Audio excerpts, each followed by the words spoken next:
For whosoever shall call upon the name of the Lord shall be saved. How then shall they call on him in whom they have not believed? And how shall they believe in him in whom they have not heard? And how shall they hear without a preacher? Now, once again, context is everything. The emphasis is on justifying the apostles' preaching. And Paul is telling them, I have to come to these Gentiles. How else are they going to hear the message? He's justifying the apostles' preaching unto the Gentiles, as this was a constant matter of contention against them, the apostles, by the Jews. The reason why I'm emphasizing that is because the same verse should not be used for an argument in favor of declaring that all who have not heard the gospel are automatically damned, those on some island that have never heard the gospel. Everyone has creation, as well as their own conscience, for a witness, and will be judged on such ground. Whatever amount of knowledge that they have, they're going to be judged on that standard. Let's just say a man is deaf and blind and can't speak.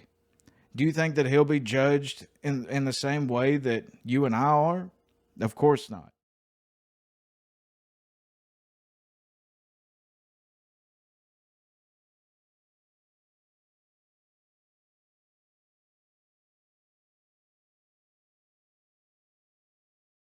But I also like David Guzik's note at this point. Conceivably, God could have chosen any means for the message of salvation to come, such as an angelic messenger or directly working without a human preacher, and God still does this. You'll hear about Muslims being converted through dreams.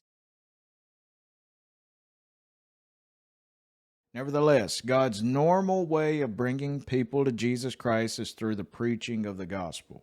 Verse 15, and how shall they preach except they be sent? As it is written, how beautiful are the feet of them that preach the gospel of peace and bring glad tidings of good things.